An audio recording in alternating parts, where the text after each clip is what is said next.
అప్పగించుకున్నాడు యేసయ్య. సిలువకు అప్పగించుకున్నాడు, తనను తాను అప్పగించుకున్నాడు,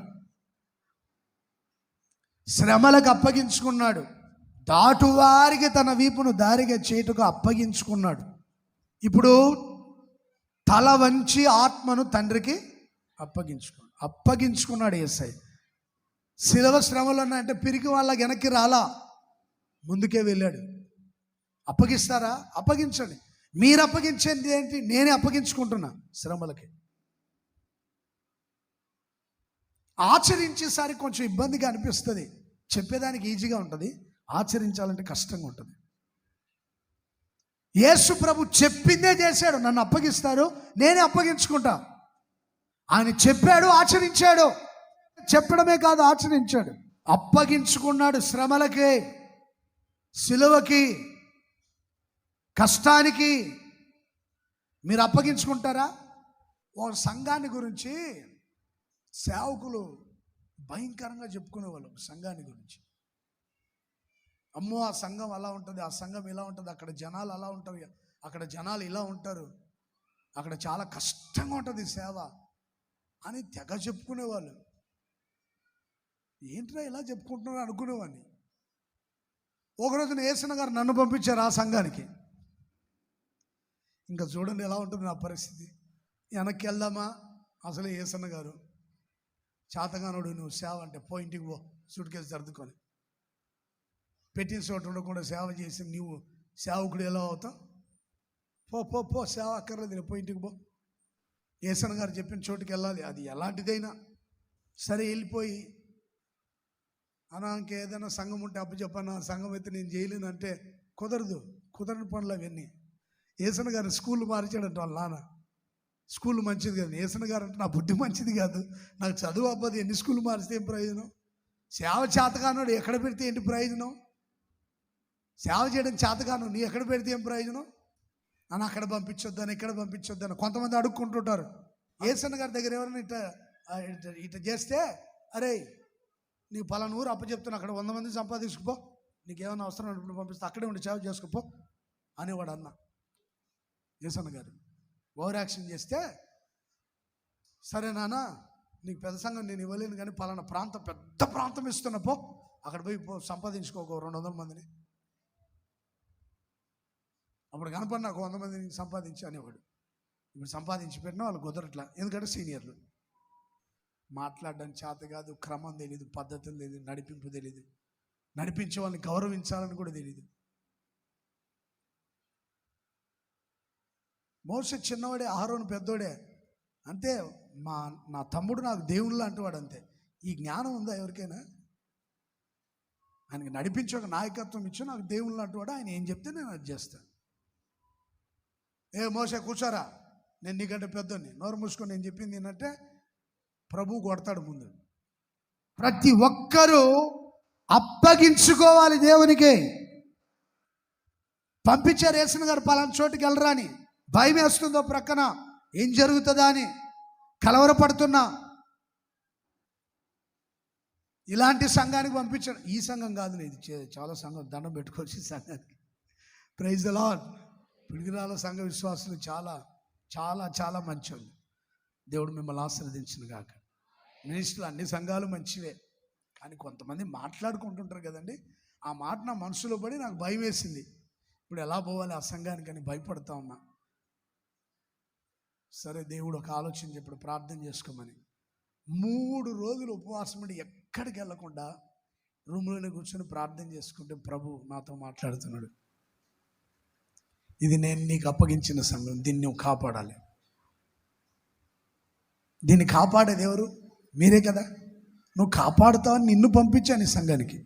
నువ్వేం భయపడద్దు, నేను నీకు తోడుగా ఉండబోతున్నా. ఇది ఎండిపోయిన చెట్టు కాదు, పచ్చని చెట్టు. ఇది పచ్చని చెట్టు, దీని ఫలాలు నువ్వు భుజించాలి. ఎండిపోయిన చెట్టు అనుకుంటున్నావు ఈ సంఘాన్ని, ఇది పచ్చని చెట్టు ఇది అని నేను ప్రార్థన చేస్తున్నాడు. ఒక దర్శనం, ఆ సంఘంలో ఒక పెద్ద చెట్టు, దాని నిండా ఫలాలు, అన్ని రకాల ఫలాలు ఉన్నాయి చెట్టుకి, దాన్ని భుజించమని చెప్పాడు దేవుడు నాతో. నేను ఎంత భయపడ్డానో ఆ 3 రోజులు ప్రార్థన తర్వాత సమాధానం వస్తే అంత సంతోషపడి సంతోషంగా ఆ సేవలో నేను సంచరించాను. ఏ అపాయం కలగకుండా నా దేవుడు నన్ను కాపాడాడు. అప్పుడు కాదు, ఇప్పుడైనా ఎక్కడ పంపిస్తే అక్కడికి వెళ్ళి దేవుని సేవ చేసేటువంటి ఆ గొప్ప ధన్యతను దేవుడు మాకు ఇచ్చాడు. ప్రైజ్ ది లార్డ్, హల్లెలూయా. నువ్వు అప్పగించుకుంటున్నావా? యేసయ్య శ్రమలకు అప్పగించుకున్నాడు కదా. పాపిష్టులైన మనుషుల చేతికి యేసయ్య అప్పగించబడ్డాడు. పాపిష్టులైన సిలువ వేసింది. నువ్వు అప్పగించుకుంటున్నావా శ్రమలకి, తండ్రికి? ఏది అప్పగించుకునే ఆ మనసు లేదు. గొప్ప మనసు దేవుడు ప్రతి క్రైస్తవునికి దయచేయను గాక. Praise the Lord. ఎలాంటి శ్రమ వచ్చినా మనల్ని సంపూర్ణంగా దేవునికి సమర్పించుకునే ఆ మనస్సు ప్రతి క్రైస్తవ సంఘాల మీద, సేవకుల మీద, క్రైస్తవుల మీద దేవుడు కుమ్మరించును గాక. అందుకొరకు గట్టిగా స్తోత్రం చెప్దామా?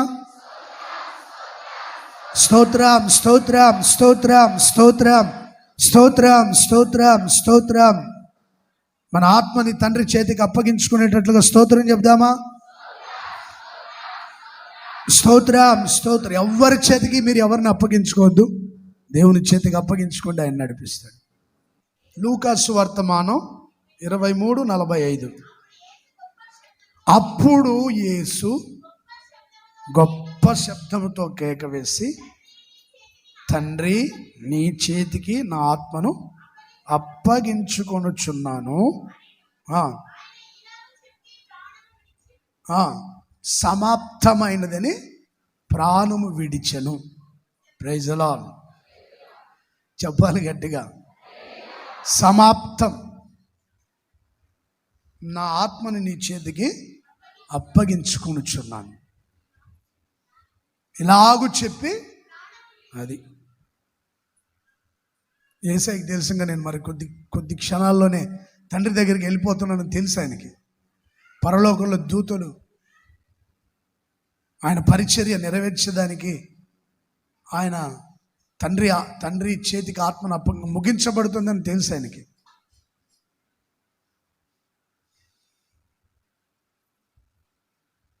ఎవరికైనా తెలుసా అండి? క్రైస్తవులకి ముగించబడుతుంది నా జీవితం అని తెలిసిద్దా? కొంతమంది తెలీదు. ఇంకా బతకాలి బతకాలి బతకాలని ఆరాటం. చావంటే భయం. నేను చనిపోతే పరలోకానికి వెళ్తాను ధైర్యం లేదు. భయం, మరణం అంటే. యేసయ్య ఏం భయపడలా. ఓ తల్లి, మన పిడుగురాల తల్లి, ఒక ఆయమ ముసలామ చెట్టు దగ్గర పాటలు పాడుతూ ఉందంట. మరలా ఇంటికి వచ్చి పిల్లలందరినీ పిలిచింది. ఏంటమ్మా పిలిచామంటే, అందరు రండ్రా ప్రార్థన చేస్తాను. ఎందుకమ్మా అంటే, నేను పరలోకానికి వెళ్ళిపోతున్నా. Praise the Lord. ఆమె మంగళవారం చనిపోయింది. ఆదివారం రోజు కూడా చర్చికి వచ్చి సంఘ పెద్దలందరినీ పిలిచి మాట్లాడి, ఇదే నాకు ఆఖరి ఆదివారం, మరలా వచ్చే ఆదివారం నేను రాను, చర్చికి రాలేను. ఇంకా ఎవరు పట్టించుకోలే, ముసలి కదా అలా మాట్లాడుతుంది అనుకున్నారు. ఇంట్లో వాళ్ళు అడిగారు, ఏమ్మా ప్రార్థన చేస్తున్నట్టే, ఇంకా అయిపోయిందిరా నా టైం, నేను నా ఆత్మని దేవుని చేతికి అప్పగించుకోబోతున్నా, దేవుడు నన్ను తీసుకుని వెళ్తాడు. వాస్తవంగా ఆమె చనిపోయేటప్పుడు నేను అక్కడ వాకింగ్ చేస్తాను పైన. ఆ సైడ్ అంతా చీకటి గమ్ముకుంది, మెరుపులు మెరుస్తున్నాయి, వర్షం పడుతుంది. పలానా ఊరు పేరు కూడా చెప్పి ఆ ఊరిలో వర్షం పడుతూ ఉంటుంది అని చెప్పాను నేను. ఆ తర్వాత వర్షం పడింది, ఫోన్ వచ్చింది, పలానా తల్లి ప్రభువునందు నిద్రించాను. వర్షం పడి ముగించబడిన తర్వాత ఫోన్, పలానా తల్లి ప్రభువునందు నిద్రించారు, మీరు వచ్చి ప్రార్థన చేయండి. ఎంత అద్భుతమైన జీవితం అండి. క్రైస్తవులు ఇంత విశ్వాసంతో, ఇంత నిరీక్షణతో నా జీవితం ముగించి సమాప్తమైంది, నేను తండ్రి వద్దకు వెళ్ళిపోతున్నా, అలాంటి నిరీక్షణతో సాగుతున్నారా? ప్రవీణ్ పగడాలనే ఒక అన్న ఈ మధ్య ప్రభునందు నిద్రించారు, హతసాక్షిగా మార్చబడ్డారు. ఆయన ఎప్పుడు చెప్పేవాడు, మరణానికి భయపడే దేవుడు కాదు నా దేవుడు, చంపేవాడు కాదు, ఆయనే చనిపోయాడు. మరణాన్ని కౌగిలించుకుంటాడు ఆయన. మీరు ఎక్కడికి రమ్మన్నా నేను ఒక్కనే వస్తాను, నేనేం భయపడను. చనిపోతే ప్రభు సన్నిధికి వెళ్ళిపోతా. నా దేవుడు మరణానికి భయపడేవాడు కాదు, చంపేవాడు కాదు, ఆయన చనిపోయేవాడు, మరణాన్ని కౌగిలించుకునేవాడు ఆయన. ఎంత నిరీక్షణ ఉంటే ఆ మాటలు చెప్తారండి, ఎంత నిరీక్షణ ఉంటే ఆ మాటలు చెప్తారు. ఇక్కడ కన్ను మూస్తే పరలోకంలోనే ఉంటా. యేసన్న గారు నేను చివరి దినాల్లో చెప్పాడు, నేను ఇక్కడ కన్ను మూస్తే మరుక్షణం నా తండ్రి దగ్గరే ఉంటానని చెప్పేవాడు. అంత నిరీక్షణతో సాగాలి ప్రతి క్రైస్తవుడు. చావంటే భయపడకూడదు. మనం దేహాన్ని చంపేవానికి మనం భయపడకూడదు. ఆత్మను చంపి నరకంలో త్రోసివేసి దేవునికి భయపడాలి. దేహాన్ని చంపే వాళ్ళకి ఎవరు భయపడొద్దు, నేనైనా మీరైనా. యేసయ్యకి ఆ సంగతి తెలుసు, నేను ఇక్కడ కన్ను మూస్తే మరుక్షణం పరలోకంలో ఉంటాను. ప్రవీణ్ పగడాల గారికి తెలిసి ఇక్కడ కన్ను మూస్తే నేను పరలోకంలో దేవుని సన్నిధిలో ఉంటానని. గొప్ప గొప్ప దైవజనులు, ఒరిస్సాలో కూడా ఒక దైవజనుని చంపేసినప్పుడు వాళ్ళు కూడా వాళ్ళ నమ్మకం ఏంటంటే, ప్రతి క్రైస్తవ నమ్మకం ఏంటంటే ఇక్కడ కన్ను మూస్తే పరలోకంలో ఉంటాను. నేను ఎప్పుడు అలాగే అనుకుంటాను, ప్రభా నేను ఇక్కడ కన్ను మూస్తే మరుక్షణమే నీ దగ్గర ఉండాలి. ఆయన ఈ లోకంలో ఎక్కువ జీవించాలని ఆశ ఏం లేదు. దేవుని కోసం కొద్ది కాలమైన పవిత్రంగా పరిశుద్ధంగా జీవించి పరలోకంలో ఉండాలని ఆశ. యేసయ్యకి ఎంత నిరీక్షణ, ఎంత విశ్వాసం. నా ఆత్మని నా తండ్రి చేతికి అప్పగించుకుంటున్నా అని చెప్పి ప్రాణం విడిచాడు. అన్నిట్లో యేసయ్య చెప్పిన మాటలు ఇవన్నీ 7 మాటలు. అంటే ప్రతి క్రైస్తవుడు నిరీక్షణతో బ్రతకాలి. ఇక్కడ చస్తే మరుక్షణం ఎక్కడ ఉంటాం మనం? ఆ నిరీక్షణ లేనివాడు బ్రతకాలని ఆశపడతాడు, చావంటే భయపడతాడు. కన్ను మూస్తే పరలోకంలో ఉంటానని ధైర్యం గలవాడు భయపడడు. మరణానికి ఎప్పుడు భయపడ్డు, ముందే ఉంటాడు. దాక్కోరు, ధైర్యంగానే ముందుకు సాగుతారు. నిరీక్షణతోనే ముందుకు సాగుతారు. ఇలాంటి గొప్ప నిరీక్షణ ప్రతి క్రైస్తవునికి దేవుడు దయచేయునుగాక. Praise the lord. నిరీక్షణతో జీవించే ఆ గొప్ప కృపని యేసయ్య క్రైస్తవ సంఘాల మీద కుమ్మరించునుగాక, సేవకుల మీద కుమ్మరించునుగాక, విశ్వాసుల మీద కుమ్మరించునుగాక. నిరీక్షణతో బ్రతికే ఆ చక్కటి జీవితాన్ని యేసయ్య మనకు దయచేయునుగాక. ఈ వాక్యానుసారంగా మనం అందరం జీవించదముగాక. ప్రతి క్రైస్తవుడు జీవించునుగాక. క్షమించే మనస్సు దయచేయునుగాక. పరలోక రాజ్యం ఉందని గ్రహించి ఒక కృపను దయచేయునుగాక. బాధ్యతగా నడిచే ఆలోచన దయచేయునుగాక. అలాగే దేవుని చేతికి మనల్ని అప్పగించుకునేటట్లుగా సహాయం చేయునుగాక. లేఖనాలు నెరవేర్చబడినట్లుగా అన్ని విషయాల్లో సంతృప్తి కలిగి జీవించే కృప దయచేయునుగాక. అలాగే సమస్తము సమాప్తమైందని చెప్పి తల వంచి దేవునికి అప్పగించుకునే కృప దయచేయునుగాక. Praise the Lord. 7 మాటలు ఈ వాక్యాల్లో ఉన్న ప్రతి అర్థాన్ని గ్రహించుకొని అందరూ అలా జీవించాలని నేను హృదయపూర్వకంగా కోరుకుంటున్నాను. అలాంటి కృప ఆత్మ దేవుడు మనందరి మీద ఉంచి నడిపించునుగాక. అందరూ చక్కగా మోకరించి ప్రార్థన చేసుకోండి కొద్ది నిమిషాలు.